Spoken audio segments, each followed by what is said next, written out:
The Utah Desert Brotherhood's legacy. In the blistered silence of the Utah desert, where rusted signage once marked old mining claims and the wind gnaws at weather-worn trailers, a sealed perimeter hides the ruins of an institution most have never heard of. Between 1949 and 1982, a reclusive faith-based rehabilitation center operated without state accreditation, medical oversight, or any publicly filed patient discharge records. It was called the Utah Desert Brotherhood. In its 33 years of existence, 254 individuals were admitted and never seen again. Families received letters, then silence. The Brotherhood claimed healing, but its records show nothing. No graves, no files, and until recently, no evidence that anyone tried to stop them. Publicly, the Utah Desert Brotherhood described itself as a faith-centered refuge for troubled men and wayward youth. Promotional flyers in Salt Lake City churches during the 1960s called it a restorative wilderness mission and emphasized scripture, manual labor, and spiritual realignment. Local news pieces featured sun-kissed volunteers building irrigation trenches or tending to goats under the Brotherhood's banner. Visitors reported serene landscapes and quiet, humble men in pressed shirts who quoted the Psalms with unwavering devotion. Their 1971 tax filings, one of the only surviving public documents, listed their operation as a non-profit religious shelter. Yet those same documents note an average intake of 8 to 10 residents per month, with no corresponding discharge data. Not one medical inspection, no parole reports, no public audits. The facade was righteous isolation, but the numbers told another story. The Brotherhood's land sat 67 miles west of Delta, Utah, beyond a series of unpaved service roads last maintained by mining companies in the 1940s. Most maps didn't mark it. A rust-colored gate stood at the entrance, bearing a simple sign, "He restoreth my soul," Psalm 23. Beyond that gate stretched 400 acres of scrubland, rocky plateaus, and a central cluster of prefab buildings, domed white structures arranged in a semicircle. Founded in 1949 by Reverend Paul R. Bell, a former itinerant preacher with no formal theological education, the Brotherhood claimed its mission was to rescue men who had fallen out of favor with God through vice, bitterness, or corruption. Bell's sermons, circulated in pamphlet form, frequently cited purification through labor and the necessity of suffering to achieve clarity. His language mirrored the penitentiary sermons of the 1920s, redemption through hardship, spiritual realignment through obedience. In its early years, the Brotherhood accepted mostly adult men referred by churches and small-town sheriffs across Utah and Nevada. But by 1956, its intake had shifted toward younger individuals, many under 21. Runaways, minor offenders, and boys removed from their homes by clergy-based social services were quietly absorbed into the Brotherhood's perimeter. While Bell insisted in press interviews that his program required consent, multiple testimonies from the 1970s would later suggest otherwise. Boys as young as 13 were reportedly voluntold by pastors, often under pressure from overwhelmed parents or legal guardians. The Brotherhood operated in a gray area, too remote to be regulated, too religious to be questioned, and too quiet to spark public scrutiny. Its reputation among local faith circles remained pristine throughout the 1960s. Newsletters printed by the Utah Interfaith Coalition refer to the Brotherhood as a shining light in the moral wasteland of juvenile delinquency. Several state politicians attended fundraisers hosted by Bell's network of church allies, praising the institution's emphasis on work ethic and piety. But there were cracks beneath the surface. As early as 1963, internal memos from the Salt Lake City Office of Juvenile Services noted a lack of contact with referred individuals post-admission. The files were brief, little more than scribbled notes, but they raised unanswered questions. A 1965 inquiry, filed by the family of 17-year-old Simon Weller, received no follow-up. The Brotherhood sent a letter confirming his admission. They never confirmed his release. By 1972, a quiet pattern had emerged. The Brotherhood continued to receive referrals, continued to print smiling testimonials, continued to solicit donations, but those who tried to visit were either turned away or escorted only through the outer farm areas. Inside the inner ring of domes, no public record exists of what transpired. Reverend Bell passed away in 1974. Leadership transitioned to his second-in-command, Elijah Markell, a former livestock inspector with no clerical credentials. Under Markell, the Brotherhood grew more isolated. The fence was reinforced, letters became rarer, and by 1978, intake numbers appeared to increase. According to a Department of Agriculture land use survey, the Brotherhood reported hosting 137 residents that year, nearly 3 times the number seen a decade prior. Yet, no public log documented how many ever left.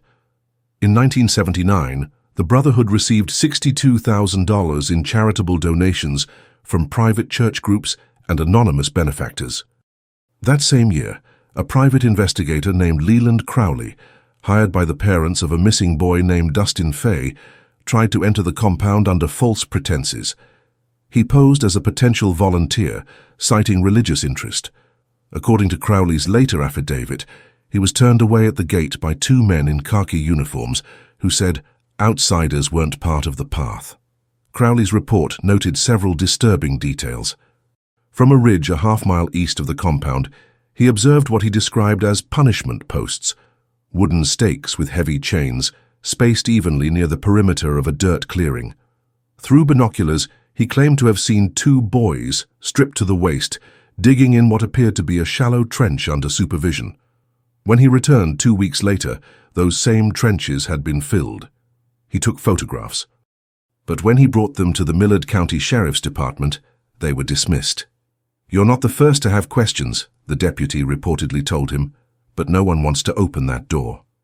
Publicly, the Brotherhood remained untouchable. Their printed materials emphasized rehabilitation through hard work. Images showed boys building cisterns, reading scripture, or praying in small groups. Letters to donors included redacted testimonials from healed young men, with no last names, praising the Brotherhood's discipline. But by 1981, at least 6 families had come forward with missing persons reports linked to the Brotherhood. All were dismissed as voluntary disappearances. Authorities stated they had no jurisdiction over a private religious organization on unincorporated land, especially when the residents were considered legally compliant. One case, however, began to attract attention. On June 12, 1981, a 19-year-old named Clark Addison escaped the compound. Emaciated, barefoot, and partially incoherent, he walked 12 miles before collapsing near a rest stop off State Route 257. Paramedics treated him for dehydration and bruised ribs. Hospital records noted signs of prolonged malnutrition, blunt trauma, and untreated infection. Clark initially refused to speak, but within days he began recounting what he had seen.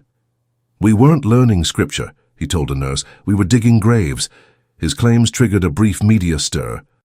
But within a week, the Brotherhood released a statement denying Addison had ever been a resident. A lawyer representing the Brotherhood accused Clark of slander.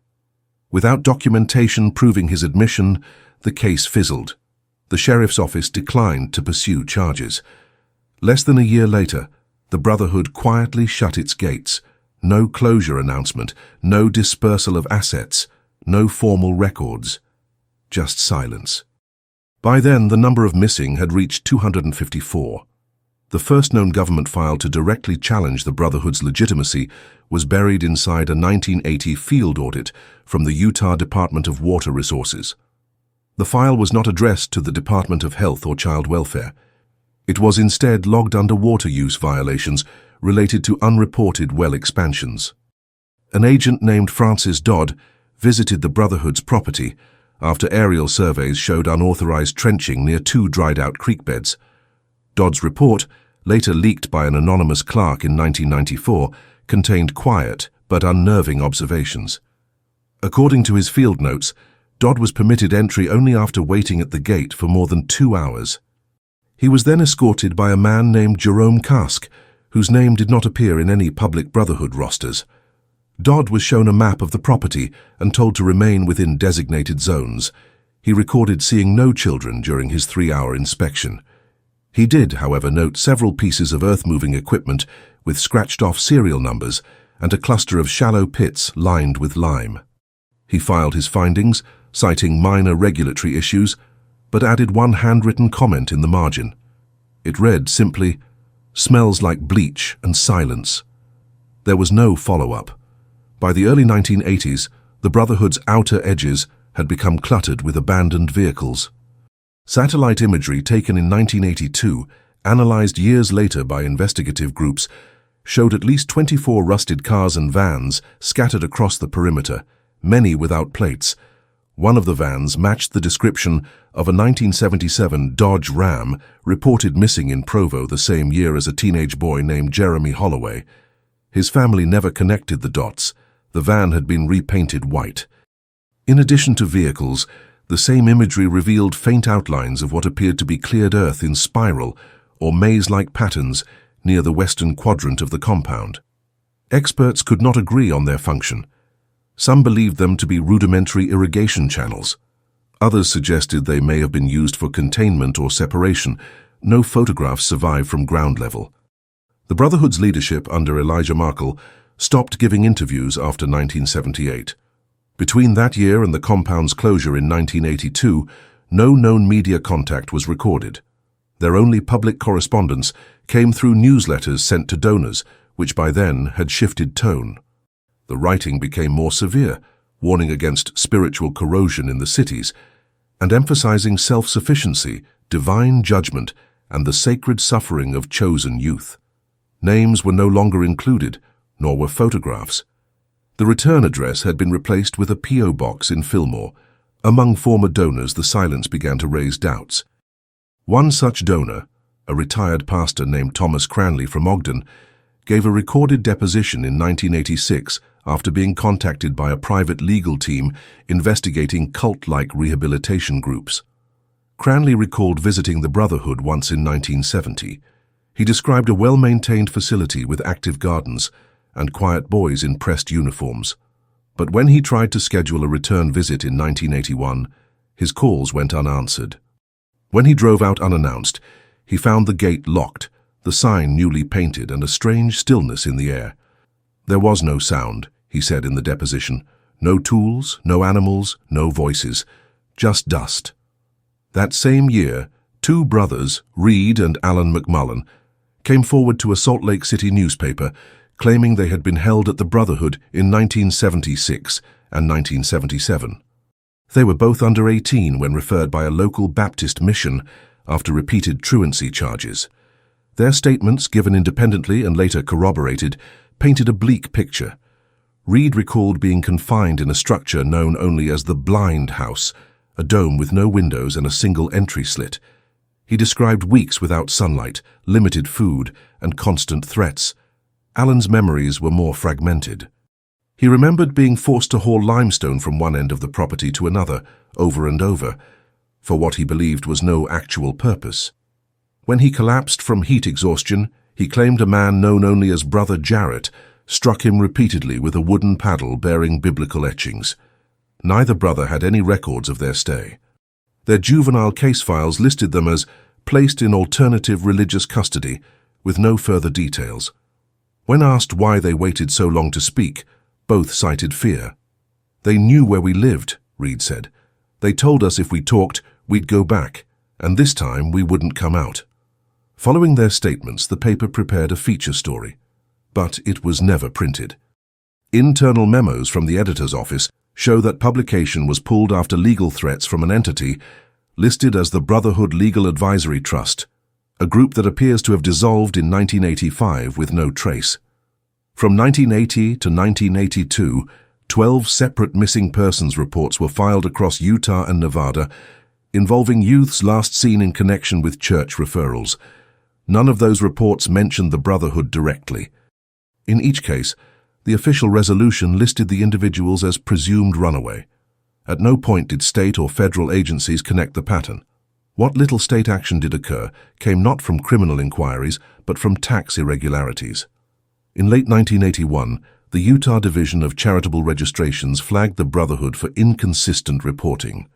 Their assets had been listed at over $120,000 in 1979, but dropped to just under $9,000 by 1981.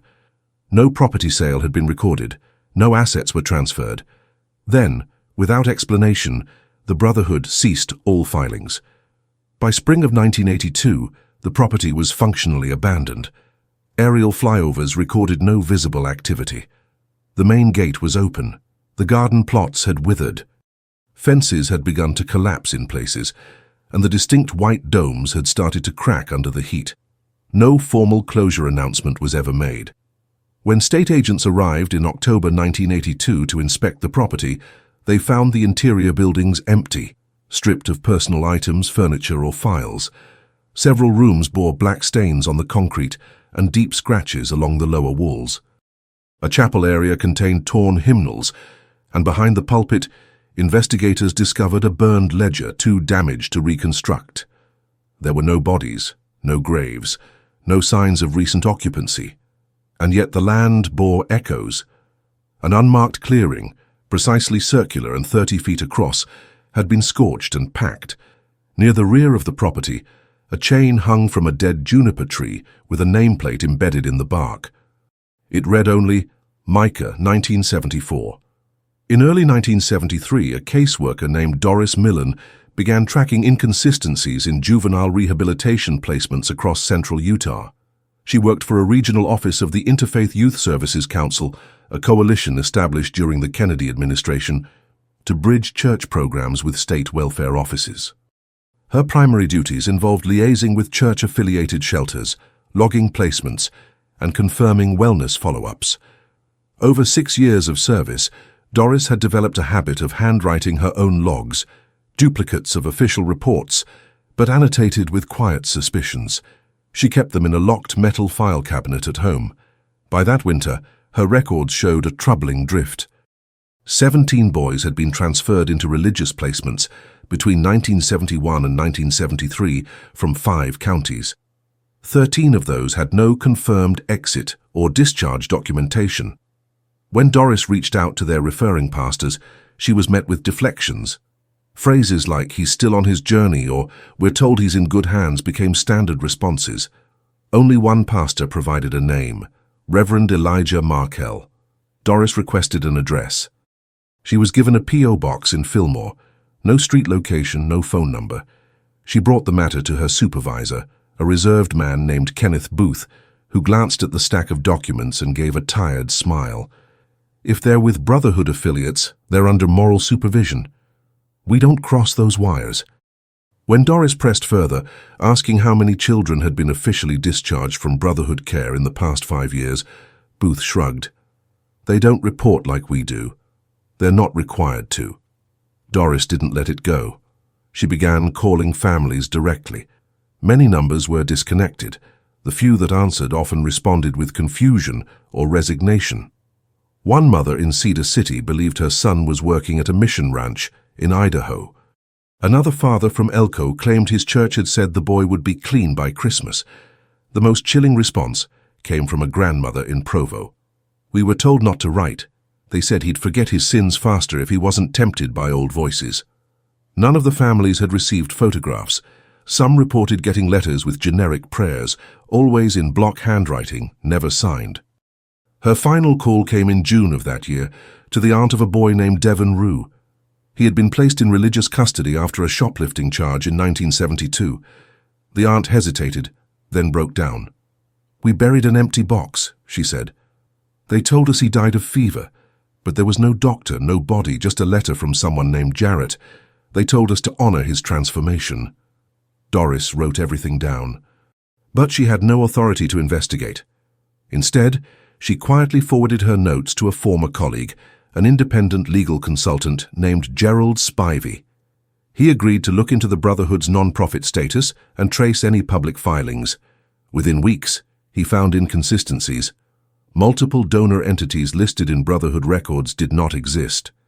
One of their largest backers, something called the Grace Rehabilitation Fund, had never been registered in any state. Its mailing address traced back to a motel in Kingman, Arizona, known for harboring itinerant preachers and conmen. When Spivey sent inquiries, they were returned unopened. At Doris's request, he expanded the search. His findings grew stranger. Several of the Brotherhood's claimed partner ministries, including names like Hearts of Clay Chapel and Path of Light Wilderness Lodge, had no traceable addresses or tax filings. They appeared only in Brotherhood newsletters and referral letters. Yet those referrals were being used to place children. The case reached a quiet breaking point when Doris attempted to visit one of the listed partner sites in person. She drove to an address in Juab County given for the Path of Light Lodge. It led to an abandoned storage shed beside a crumbling cattle fence. Inside, she found only wooden crates and a rusted oil drum filled with waterlogged pamphlets. Most were unreadable. One, partially dry, bore a phrase she would later recall with precise clarity: "Men are clay. God is the chisel." She returned to Salt Lake City, shaken. That night, someone knocked on her door. She lived alone. The knock was soft, persistent. She didn't open it. After 10 minutes, it stopped. The next morning, a manila envelope had been slid under the door. Inside were 5 black and white photographs. Each showed the same white dome taken from a distance obscured by brush. The 6th image was different. It showed what looked like a boy, no older than 15, chained at the ankle to a concrete pillar in open sunlight. His eyes were closed. The chain was taut. There was no note, no return address. Doris never reported the envelope. She told no one. But she stopped pursuing the case. She resigned from the council in September 1973, citing health reasons. Her files disappeared from the office archives 2 months later. When interviewed in 1992 for a documentary on unregulated youth ministries, she declined to appear on camera, but confirmed the details through a written statement. "We weren't dealing with a church," she wrote. "We were dealing with a controlled ecosystem, built on silence, sustained by belief." While Doris withdrew, others stepped in. In 1975, a group of parents from Nevada and Idaho began corresponding, after noticing similarities in their sons' disappearances. A woman named Edna Bellamy, whose nephew Michael had vanished in 1974 after a pastor referral, took the lead. She circulated hand-typed letters to churches across the region, asking for information about the Brotherhood. Most replies were vague or hostile. A few were chillingly neutral. One pastor in Cedar Hills wrote, "They serve a deeper purpose than most can understand. Let them work." Edna formed a loose collective called the Bereaved Families for Clarity. They held a single meeting, attended by 12 people, in the basement of a public library in Ogden. Most brought photographs. Several clutched folded letters. None had contact with their children for over a year. One man, Roger Lentz, claimed he'd visited the Brotherhood Gate in 1973. He was told his son had ascended to discipline. When he asked to see him, a man with pale eyes told him, "You already said goodbye. Why reopen his wounds?" The group tried contacting state representatives. They received form replies. Only one senator acknowledged the letter, promising to look into procedural placement concerns. No action followed. By 1976, the group disbanded. Edna kept the photographs in a shoebox labeled "Return to the Earth." There were moments when the silence broke. In November 1977, a state trooper named Kyle Beringer responded to a call about a stalled vehicle off Route 132, 15 miles from the Brotherhood's property. Inside the vehicle was a teenage boy, shirtless and severely underweight, curled in the passenger seat. He gave no name. He had no identification. When questioned, he muttered 2 words: "The pit." Beringer took him to a nearby clinic. The attending nurse, Martha Donnelly, later stated that the boy flinched at bright light and reacted violently to the sound of a hymn playing from the clinic's waiting room radio. He had ligature scars on both wrists and a pattern of welts across his back, resembling cane strikes. Within 48 hours, the boy was taken into custody by an unnamed religious legal representative and transferred to an undisclosed facility. His records were sealed. Beringer never saw him again. Martha quit 3 months later. She left behind a single note in her locker. Some things were meant to be kept underground. On a blistered afternoon in August 1978, a 23-year-old postal worker named Lane Merritt found a parcel wedged inside a broken lockbox at the Fillmore post office. It bore no return address, was wrapped in butcher paper, and was stained faintly at the corners. His supervisor told him to mark it undeliverable and forward it to the Salt Lake Dead Letter Facility. Instead, Lane opened it. Inside were 3 cloth-bound notebooks, scorched at the edges, filled with line after line of tight cursive handwriting. The top page of the first book began with a date, January 11th, 1977. The signature at the end of the first entry read, Micah. Lane turned in the notebooks to local authorities. For 6 months they vanished into bureaucratic silence. Then, in February 1979, Lane received a letter on embossed stationery, unsigned, stating only that the contents of the parcel were part of a larger religious property matter and had been absorbed by a regional mediation group. He was advised not to speak further. Lane complied, but he had photographed several pages before surrendering the notebooks. He kept the negatives inside a cereal box in his attic until his death in 1998. The fragments he preserved paint a bleak, intimate portrait of life inside the Brotherhood during its final years. Micah's entries are sparse at first. Descriptions of the landscape, a list of assigned tasks, comments on group prayers. Then come references to the South Ring, the Hollow Stones, and something called Dayhold, a term he never defines. Later entries mention specific names, Elias, Jarrett, Brother Lehman. He describes being woken at dawn by the sound of a bell tied to a chain. Meals consisted of root mash, bone broth, and warm milk served in aluminum pans. Every other night, he says, they were made to confess in the dust, kneeling in a cleared space near the central dome, while older boys stood in a circle reading from slips of paper. Micah writes of punishments that began without explanation. Boys were pulled from lines, stripped of shirts, and made to stand facing inward against the plaster walls of the dormitories for hours. No talking, no movement. We were made to listen to silence, he writes on April 3rd. They said if we could hear the voice of disobedience, we were still too loud inside. There are references to something called the underfloor, a space beneath the chapel where disobedient boys were sent for isolation. Micah spent 3 days there after he questioned the purpose of their morning readings. I asked what came after obedience. Jarrett said hunger. On May 10th, he mentions a boy named Theo who began to cry during the noon labor shift. Theo was dragged from the trench line and taken behind the supply dome. Micah writes that he never saw him again. When he asked what happened, Brother Elias said, Theo has entered the stillward. The next morning, Micah found Theo's shoes by the fire pit filled with salt. That same week, the camp received 4 new arrivals, 2 of whom had bruises when they stepped from the transport vehicle. Micah does not describe where they came from, only that they didn't speak our names right. One of the new boys, Jeremiah, began carving initials into the wood of his bunk.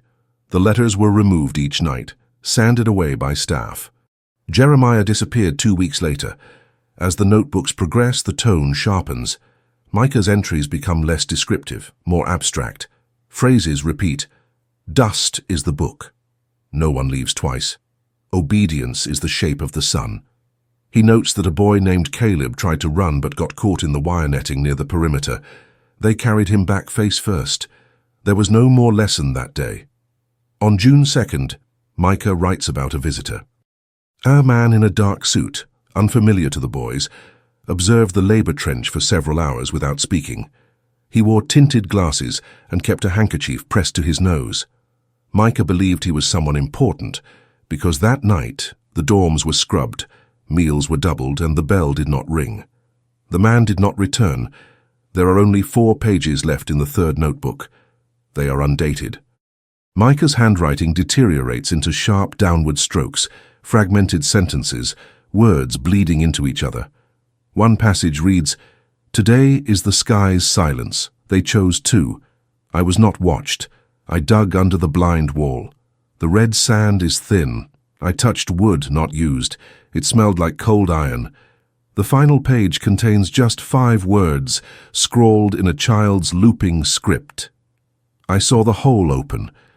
No bodies were ever recovered from the Brotherhood site, but decades later, in 2005, satellite imaging from a geological study revealed multiple subsurface anomalies consistent with shallow voids or collapsed structures beneath the southwestern quadrant of the land.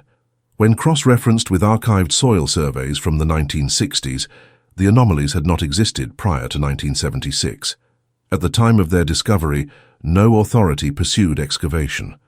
Another file, long buried in the archives of the Utah State Historical Society, surfaced during a digitization project in 2013. It contained a single letter dated March 22, 1980, addressed to the Regional Field Office of the Church Oversight Board. The writer, identified only as a former witness, described in careful language a series of instructional trials held at the Brotherhood compound, in which boys were made to reenact biblical punishments under supervision.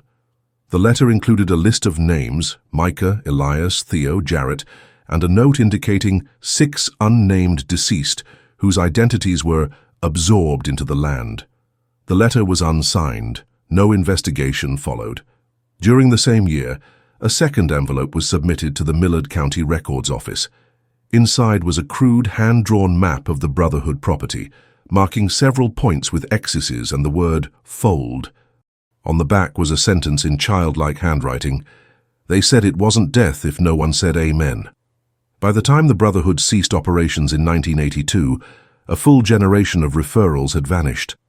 State clerks later confirmed that at least 27 juvenile files listed boys as placed with faith-based remote centers between 1970 and 1981, with no accompanying release entries. Most were under the age of 17. None were ever formally discharged. Their names appear nowhere else, and yet the paper trail flickers. A 1984 inventory report from a defunct bus company in Ely, Nevada, lists a single white panel van sold at auction with the buyer listed as Brotherhood Transport Holdings. The vehicle had no title. When impounded and inspected for resale, its rear compartment was found to contain leather cuffs bolted to the floor and a box of laminated index cards with first names and dates. Among them, Devon, Caleb, Jeremiah. No official charges were filed. The van was stripped for parts. In 1997, a former Brotherhood affiliate named Samuel Corwin gave a sealed statement to a university oral history project. He described his role as handler, responsible for coordinating deliveries, preparing dormitories, and guiding early confessions. When asked what happened to the boys who failed to attain silence, he paused, then said, "They were repurposed. Their sins needed to be buried somewhere." He died 6 days after the interview. His statement remained sealed for 16 years. In the margins of a page marked June 1979, Micah had written one final question, underlined twice. "If I write my name enough times, does someone have to answer it?" The first real intrusion into the Brotherhood grounds came not from law enforcement or religious regulators, but from a hydrologist named Emil Ibarra, working under contract for the Bureau of Land Management. His assignment was straightforward: conduct a viability study for desert aquifer development across a corridor west of Sevier Lake. The Brotherhood's former territory sat within the plotted grid. In October 1989, Ibarra and his assistant arrived on site in a white Chevy Suburban carrying soil cores, a pneumatic drill, and topographic maps marked with pink grease pencil. They had no idea what the land had once held. What Ibarra recorded in his field journal was sparse, but his notes turned detailed the moment he stepped onto the Brotherhood's central clearing. The outer brush had grown wild. Sage and rabbit brush choked the former footpaths. The outer gate had collapsed under its own rust, and the psalm plaque had shattered into jagged halves buried in dry soil. The domes remained. Ibarra counted 7 structures from a distance, all visibly degraded. The largest dome at the compound center had partially caved inward. Around it, a series of evenly spaced mounds disrupted the otherwise flat terrain like blisters beneath the surface. They measured between 2 and 3 meters across. The spacing, Ibarra noted, was too deliberate to be natural. As his assistant set up the seismic rig, Ibarra wandered toward the main dome. The entrance had collapsed, and wind carried a smell he could not place. Damp, metallic, with a sour edge. Inside, he saw fragments of wooden slats and rusted implements. Along the far wall, initials had been carved repeatedly, most illegible, but one repeated 4 times. Mr. beneath each carving, a tally. Always 13 marks, always crossed out. They drilled at the northern quadrant first. The first core came up bone dry. dense with compressed ash. When tested later in Salt Lake, the ash was found to contain traces of calcium phosphate, suggesting either high animal density or residual decomposition. The soil had not held crop life in over 20 years. It was the second site that shifted the tone. Ibarra's assistant, Gavin Lee, called out after their probe struck a dense pocket at 2 meters. The material resisted the auger. They extracted the segment manually. Inside the core tube were fragments of burnt linen, compacted hair, and something harder, calcined bone splinters, fused to char. Ibarra reported the findings to the Bureau. The sample was bagged, tagged, and sent to a private lab in Ogden for analysis. Weeks passed. When he followed up, the file had been reclassified as non-essential environmental data. His request for lab results was denied. Then the photographs arrived. Ibarra never learned who sent them. The envelope bore no stamp, no return address. Inside were 4 black and white prints, each no larger than a $1 bill. All were aerial. The first showed the Brotherhood compound in 1981, the domes pristine. The land patterned with distinct trenchwork in a concentric formation. The second image bore a note in red ink. They changed the channels after the 3rd year. The third image had no markings, but showed a rectangular excavation site bordered by stones in the southeastern quadrant. The fourth image disturbed him most. It was dated August 18, 1982. The caption, typed beneath the image on the photo paper itself, read, "Extraction completed." Ibarra left the Bureau 6 months later. In 1991, a former FBI analyst named Nora Hedlin came across Ibarra's photographs during a personal investigation into closed-case religious sites. She had spent years working domestic surveillance during the late 70s and early 80s and had monitored several fringe groups across the Southwest. Her interest in the Brotherhood was rekindled when she reviewed disappearance patterns across 5 counties and found a cluster that matched an old flagged dossier from 1976. The name on that flag, Elijah Markle. She filed a private request for any documentation related to the Brotherhood under the Freedom of Information Act. What she received was peculiar. The file was not marked classified, but had been transferred to the Department of Faith-Based Program Assessment, a division that, officially, had been dissolved in 1983. The contents of the file were minimal. 2 photographs of the Brotherhood property, a 1-page intake form listing names and dates, all redacted, and a memo. The memo was dated April 15, 1980. It read, Site D, Maintain Non-Intervention Protocol. Structure integrity deemed acceptable for passive containment. Disregard inquiries. Coordinate only through ecclesiastical liaison. No name, no signature, no context. Hedlin cross-referenced the intake dates with missing juvenile reports. 12 matched, all boys, all between 13 and 17, all listed as placed by church-run services. She tried to trace the ecclesiastical liaison. There was no such office. In desperation, she reached out to an old informant, a former contractor, who had worked with both the Department of the Interior and the Bureau of Indian Affairs in Utah. He agreed to meet her near Blanding. When she showed him the memo, his response was immediate. "You don't open that gate," he said. "That gate got closed on purpose." Hedlin pressed. The man described rumors from the late 70s about a rural redaction effort. Sites that were never raided, never audited, just sealed with clerical nods and back-channel funding. The Brotherhood, he said, had been neutralized through attrition, not removed, just allowed to rot until it unmade itself. She asked about the people inside. He said nothing. Then he got up and walked away. In 1993, a weather event exposed what no document ever did. Flash flooding tore through the Delta Basin during an unusually violent monsoon season. Rains surged through the dry beds and carved deep trenches into the desert floor. When Bureau of Land Management staff returned to assess damage, they found that 2 of the Brotherhood's outer domes had been washed away entirely. What remained beneath them startled the assessment team. Stone linings, not walls, rings. Circular pits, packed with lime beneath the former structures. The pits were shallow and cracked open at the center. Inside, fragments of wire mesh, rusted iron hooks, and animal bones. But among the remains were several shoe fragments, including a canvas heel with initials scratched faintly on the rubber sole, J.R. The Bureau filed the findings under environmental erosion impact. No forensic team was dispatched. But the photographs made their way into the hands of a local journalist, Maren Colby, who had been researching the lost rehabilitation programs of the 1970s. She published a single article in the Millard County Tribune, pairing the images with local legends about the silent boys beyond Sevier. Her piece received minimal attention. 1 week later, her car was found flipped along Route 174. No collision partner, no skid marks. Her recorder was missing. The story vanished with her.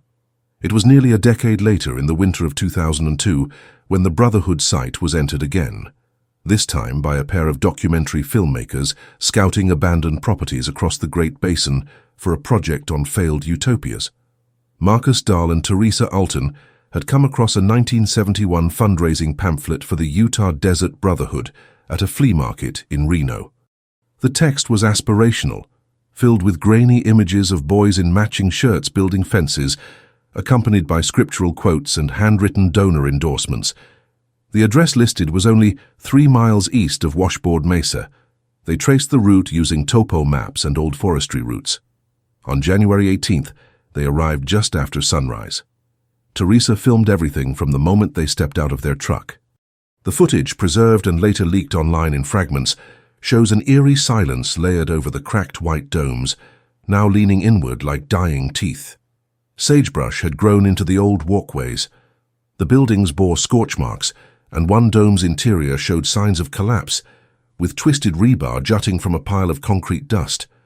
As the pair approached the largest dome, they noticed deep gouges along the exterior. Horizontal, rhythmic, like something had scraped against the wall with insistence over time. Inside, the air was dead. Dust hung in shafts of light, piercing through the fractured roof. Teresa filmed the walls.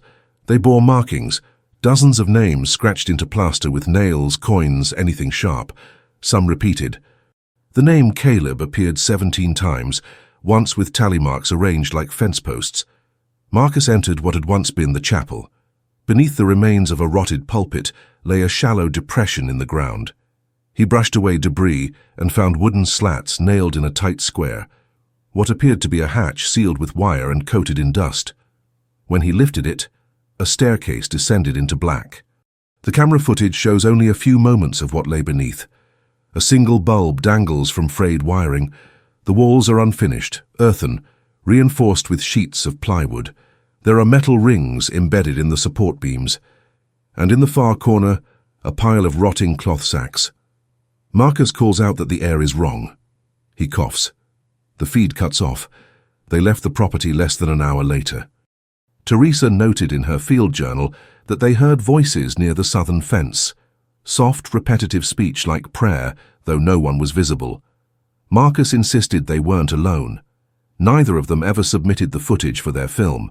Teresa left filmmaking entirely. Marcus moved to Oregon and stopped returning calls. A raw cut of their footage surfaced online in 2009, posted anonymously on an archival forum under the title Children of Stillwood. The post was removed within a day. The account that uploaded it no longer existed. In 2007, a short-lived excavation effort was organized by a graduate team from the University of Utah's Department of Archaeology. Their focus was on the socio-environmental dynamics of isolated religious settlements. The Brotherhood site was flagged for study due to its disappearance from all post-1982 maps, despite documented existence on state land records. Permission was granted under the condition that no human remains would be sought or disturbed. The students mapped the terrain and documented anomalies in land grading. One mound, just east of the central dome, proved particularly unusual. Beneath less than a meter of loose stone and clay, they uncovered wooden latticework, arranged in interlocking triangles. Soil samples revealed high levels of sodium carbonate, inconsistent with the surrounding terrain. More disturbingly, they uncovered what appeared to be fragments of leather restraints and the remnants of a rusted bell, buried with its clapper removed.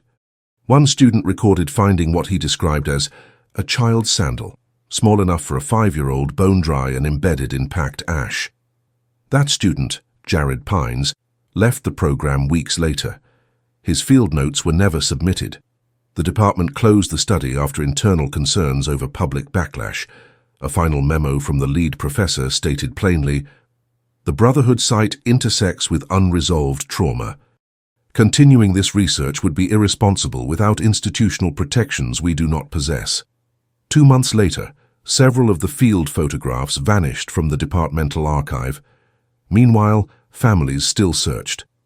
In 2011, Claudia Hayes, a retired librarian from Sparks, Nevada, published a personal blog cataloging missing children whose records listed ambiguous religious placement status. Her brother, Nathaniel, had been sent to a rehabilitation program in 1974 after being caught stealing from a Sunday school collection plate. The church that facilitated the referral no longer existed. Its records had burned in an electrical fire. Claudia had never stopped looking. Her blog, titled Salt in the Hollow, cross-referenced dozens of names across state registries, newspaper clippings, and scanned donation rosters from the Brotherhood's later years. She compiled a list of 89 individuals with matching details: age, date, place of disappearance, vague placement terms. She emailed the list to every contact she could find in state government. She received one reply. A Department of Human Services assistant wrote back saying, "Your inquiry references cases that fall outside our current jurisdiction. Historical records may have been reclassified or reallocated. We recommend focusing on living relatives or certified burial records." Claudia's response was simple. "There are no burials, that's the point." She died in 2015 from natural causes. Her blog was deleted within days. In 2018, 2 hikers in their 20s passed through the Brotherhood site while navigating old GPS trails toward Sevier Lake. They later recounted their experience on a podcast about forgotten towns of the West. Their account was brief, but one detail stood out. They described seeing what they believed was a pit trap, a shallow depression near the northern boundary with rows of jagged metal rebar protruding upward like teeth. Around the pit were scraps of denim, a torn boot, and something far more unsettling. A plastic ID badge, faded but legible, bearing the name D. Fay, Volunteer, Youth Outreach Coalition. The hosts of the podcast tried to verify the name. No such coalition existed in state records. No volunteer by that name was ever officially registered. But the initials matched a boy from Provo reported missing in 1979. Dustin Fay. He had been referred to a religious rehabilitation program after a series of petty theft charges. His parents received 2 letters after placement, then silence. They never knew where he was sent. In 2020, amid a resurgence of interest in abandoned religious sites and the forgotten corridors of American juvenile correctional history, the Utah Desert Brotherhood surfaced again, not in a government file or academic journal, but in a genealogy. Forum post. A user named RMK194 uploaded a scan of a letter dated April 12, 1978, written on faded parchment with a smeared Brotherhood seal at the top. It was addressed to Mrs. K. Randleman and began, "We are pleased to share that your son has received the discipline of obedience in full measure. His silence is now sacred. Rejoice." The post gained traction within hours, sparking waves of speculation. Commenters compared the phrasing to known cultic closure letters. Several users flagged the letter's reference to the fold of eternal dust, a phrase identical to one found in Micah's recovered notebook. Within days, the forum was contacted by an entity claiming to represent the Randleman estate. The post was removed. The account vanished, but not before a historian named Alden Parrish took screenshots. Parrish had spent 2 decades researching non-accredited faith-based juvenile programs. Most were small, short-lived, barely structured, but the Brotherhood stood apart, its lifespan, reach, and silence unmatched. Inspired by the forum post, he began collecting every available scrap of information: newspaper clippings, donation letters, photocopies from basement church bulletins. Over time, he constructed a shadow map: 37 churches across Utah, Nevada, Idaho, and northern Arizona that had referred boys to the Brotherhood between 1960 and 1980. Only 4 were still operational. All refused comment. Parrish filed over 50 Freedom of Information Act requests. Most were denied.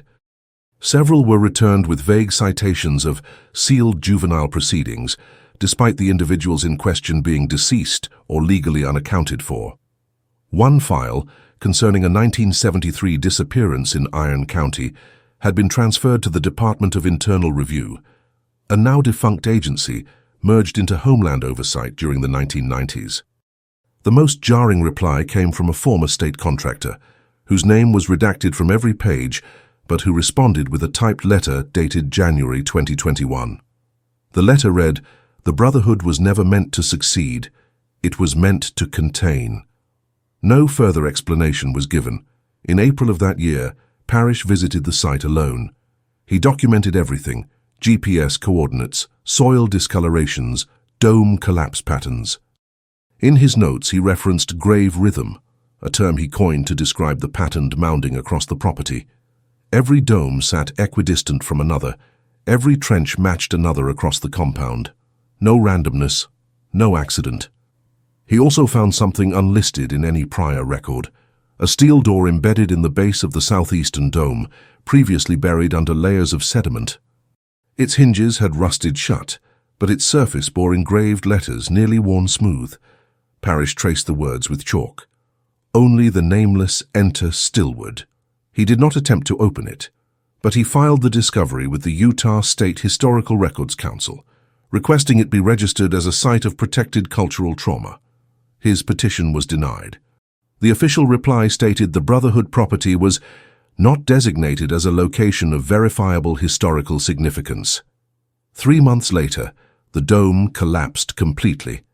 A lightning strike during a dry storm set fire to the surrounding brush. By the time authorities responded, what remained was ash. Parrish retreated from public view. He self-published a short paper, Coordinates of Compliance: The Architecture of Institutional Disappearance, in which he argued that the Brotherhood's geometry reflected a philosophy of erasure. "There are no chaotic lines here," he wrote, "only deliberate structures designed not to house but to consume." His theory gained modest attention in academic circles, but the Brotherhood remained outside mainstream dialogue. Too obscure, too grotesque, too plausible. Meanwhile, local residents near Washboard Mesa began reporting strange disturbances during the winter months. Lights over the hills, sounds of low chanting echoing across the scrublands at night. One rancher claimed his horses refused to graze near the former property line. When he moved his fence back by 30 yards, the behavior ceased. In 2022, a hiker found a rusted license plate wedged between stones near the base of the western ridge. The plate belonged to a vehicle registered to the Holloway family in 1977. Their son, Jeremy, had been sent to a faith-based program that year. His case remained open, listed as unresolved. The plate was turned over to authorities. No follow-up was made. By 2023, the Brotherhood's name had become a ghost note across true crime forums and niche academic panels. Disappearance clusters, lost boys, vanishing volunteers. But no institution stepped forward. No denomination accepted responsibility. No agency offered closure. A small non-profit group, the Silent Loss Initiative, launched a digital memorial project. They collected names from scanned letters, public records, and word-of-mouth testimonies. The list reached 254. They left space for more. But the final echo did not come from a researcher or survivor. It came from a boy named Cody Halber, aged 10, whose family camped near the dry basin west of Sevier Lake in the summer of 2024. One morning before sunrise, he wandered out of his tent and followed a ridge path down into a hollow, where wind curved the sagebrush like waves. He returned an hour later, holding something in his hands, a smooth, flat stone, polished and white, bearing a single word scratched deeply across its face: "Obey." His mother told reporters he was silent for 3 days. In August 2024, the Department of Interior released a batch of declassified topographical audits covering inactive land tracts in central Utah. One file, labeled UTD 9843MC, contained 5 aerial photographs taken between 1974 and 1983. Among them was a rare composite image showing the Brotherhood compound during its peak. The image, marked with altitude data and scale bars, clearly displayed the concentric trench systems, dome clusters, and the southern ring, an area long rumored but never officially acknowledged. Alongside the images was a single memo written in shorthand, likely intended for internal use. It read, "Area sustained, minimal deviation, human presence matched projections, recommend site remain dormant." The memo was unsigned. The sudden public release of the file reignited dormant efforts to establish formal accountability.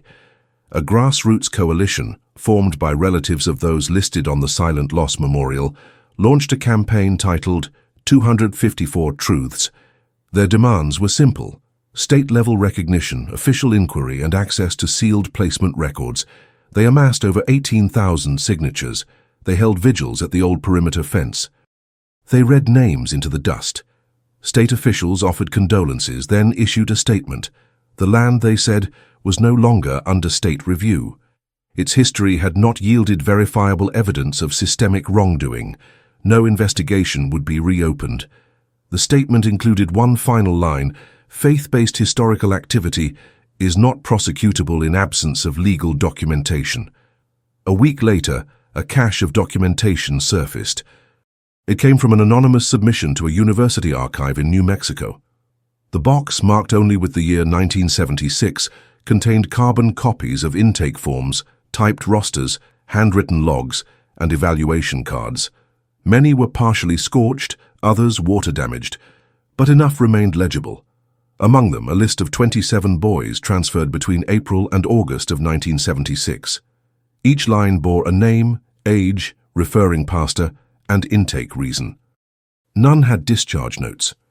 One entry read, "Devon Rue 15 referred for moral correction.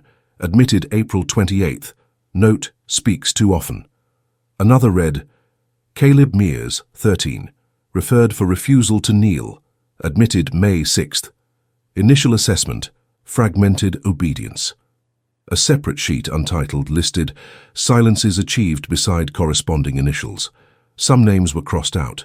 Others bore marks in the margins, triangles, circles, a single black square. The documents were verified as authentic by archival experts. Their origin remains unknown.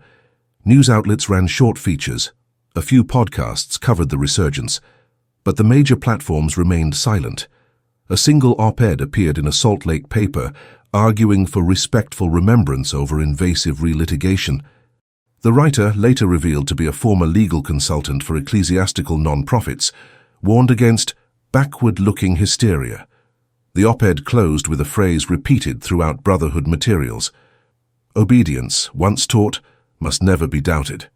Despite the resistance, survivors continued to emerge. In late 2024, a man named Thomas Greer gave a closed-room statement to the Lost Youth Commission, an independent body supported by academic institutions and civil advocacy networks. Greer, now in his 60s, had remained silent since his time at the Brotherhood in 1972. His voice was faint, but his account unflinching. He described arriving by church van, escorted by a man called Elias. The compound was quiet. Dust pooled in every doorway. The boys were given uniforms, blue and grey, and instructed never to speak without permission. Every morning began with kneeling, every evening ended in the circle. Food was meager, baths were limited to once a week. Letters were dictated by staff, handwritten by the boys, then rewritten and mailed under supervision. He remembered a boy named Leon, who refused to bow during evening scripture. He was taken into the southern trench. Greer never saw him again. He described punishment drills called obedience replications, where one boy was made to perform the same task over and over while others watched, digging, stacking, kneeling.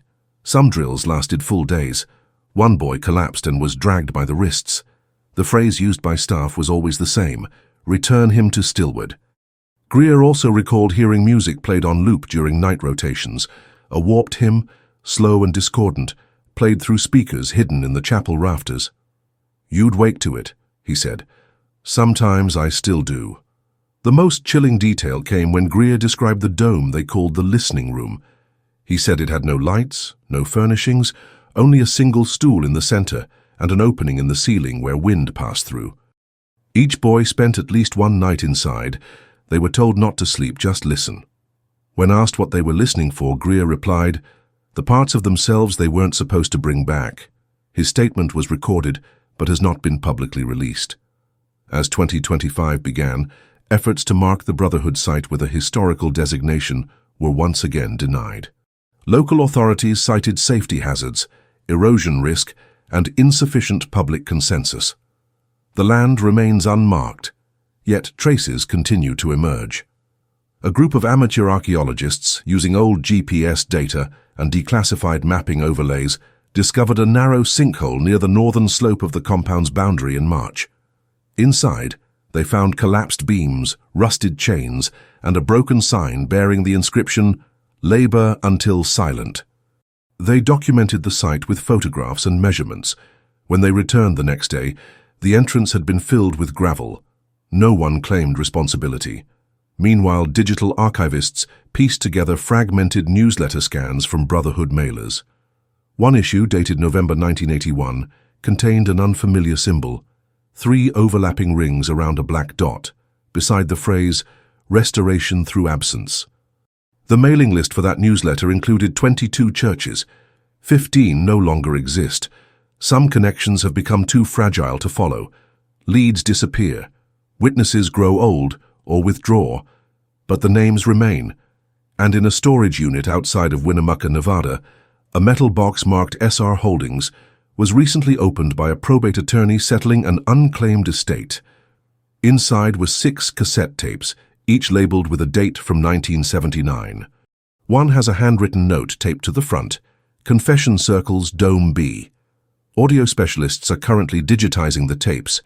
Early reports describe layers of overlapping voices, rhythmic chants, and at least one boy repeating a name 23 times. The name is Micah. If this story impacted you, if you stayed until the end, it's because you feel these hidden truths also need to be exposed. So leave in the comments the city you're watching from. This way we can see how far these stories are reaching, and subscribe to the channel. There are many other cases the world tried to forget, but we insist on remembering.